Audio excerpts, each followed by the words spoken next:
à tous. Nous sommes que deux aujourd'hui parce que nos deux collègues, on va revenir dans un instant, sont au sommet des Nations Unies sur les océans qui se tient à Nice.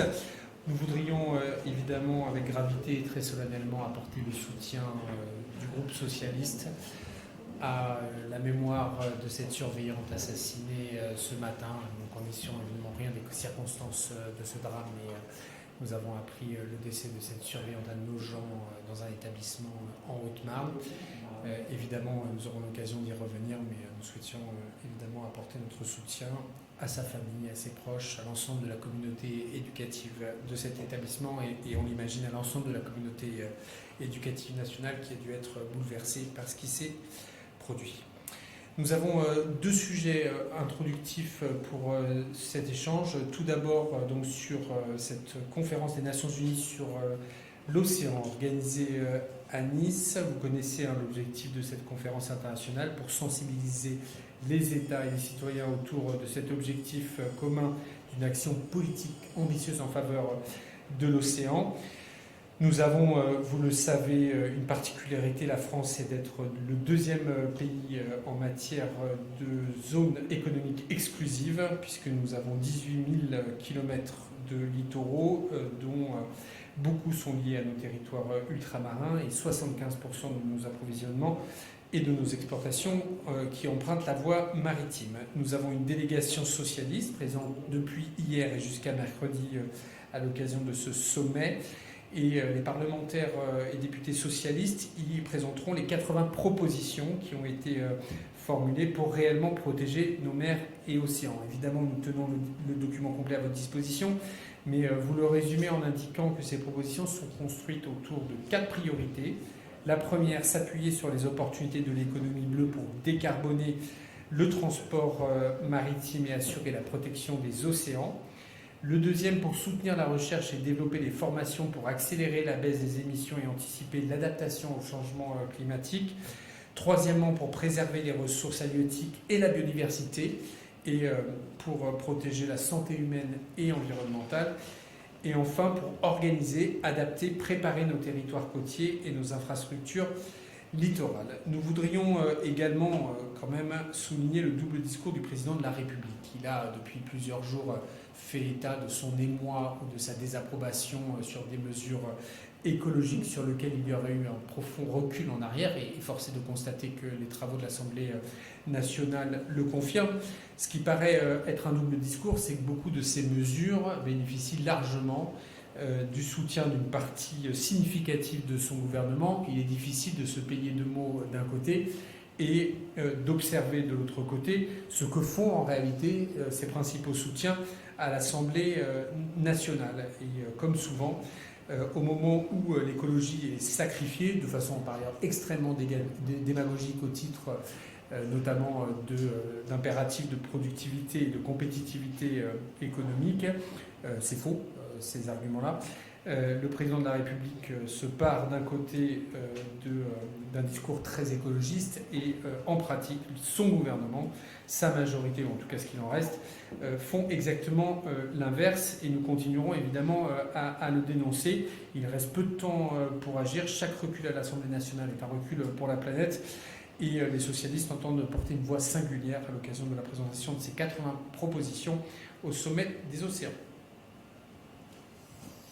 Merci. Parler d'une autre affaire qui a occupé l'actualité de ces derniers jours. Il s'agit de la flottille de la liberté. Les parlementaires socialistes condamnent évidemment la décision de la marine israélienne d'intercepter le bateau Madeleine qui prenait la destination de Gaza et d'arrêter son équipage, dont 6 ressortissants français. L'un des objectifs de cette flottille de la liberté, et pour le coup il est réussi, était d'alerter la communauté internationale sur la situation en cours à Gaza, sur le drame humanitaire, sur cette famine qui ravage aujourd'hui la population palestinienne, pendant que l'extrême droite israélienne ne cache plus ni son projet d'annexion, ni celui d'éradication de tout un peuple. Cette interception s'est faite en violation du droit international et c'est finalement un nouvel épisode d'un gouvernement qui se croit tout permis, y compris de renier le droit international. Il revient à la communauté internationale de tout faire pour stopper cet engrenage terrible, ce cycle de violence et de vengeance sans fin. Si nous avons su être fermes face à la Russie de Vladimir Poutine, nous devons aujourd'hui faire preuve de la même fermeté face aux dirigeants israéliens. La France et l'Union européenne peuvent et doivent agir. Nos propositions sont constantes. Il faut rompre l'accord d'association entre l'UE et Israël. Il faut exiger la restauration sans délai de l'aide humanitaire. Il faut cesser les livraisons d'armes à Israël. Et il faut reconnaître l'État de Palestine.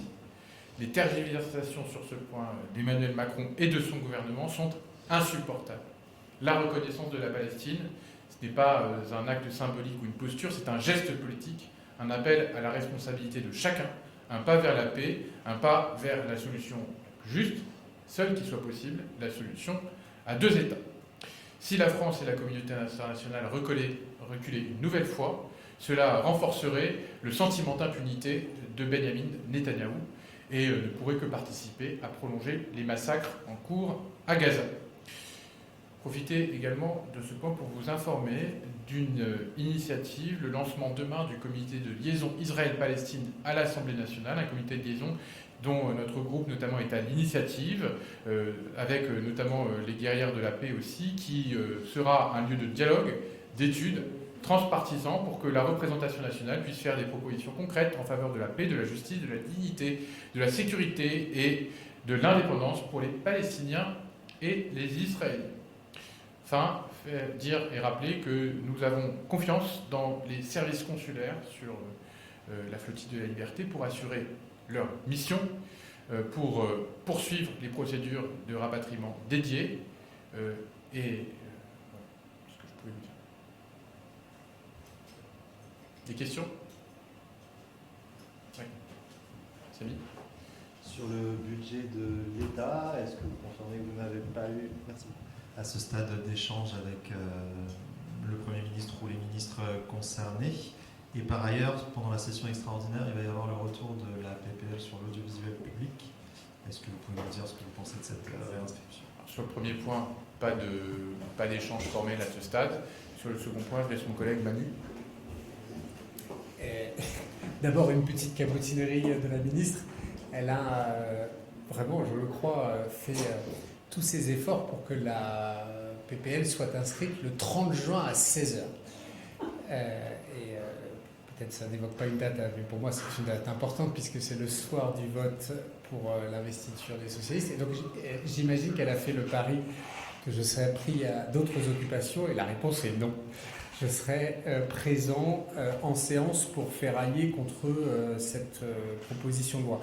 Je le dis, il y a un débat médiatique qui est un peu biaisé sur cette proposition de loi parce qu'il y a beaucoup de choses dedans qui sont intéressantes, qui relèvent des états généraux de l'information. Nous avons nous-mêmes d'ailleurs beaucoup de choses à faire pour enrichir ce texte, mais l'obsession jusqu'à l'absurde de la ministre sur le sujet de la holding, au point d'ailleurs d'envisager de sacrifier le titre 2 qui comporte en réalité beaucoup de sujets intéressants à débattre, ne nous convient pas du tout. J'en profite d'ailleurs pour redire ici, avec là aussi gravité, l'extrême légèreté, pour ne pas dire la faute politique majeure de la ministre, qui a la charge de la tutelle de l'audiovisuel public, d'insultes sur l'antenne de France Inter à l'endroit des auditeurs de France Inter et de l'antenne même, réitérée jeudi soir lors du complément d'enquête, où elle accuse, c'est quand même pas léger comme accusation, le service public d'avoir payé des gens pour témoigner dans le complément d'enquête. Ce sont des accusations qui ont été formulées très directement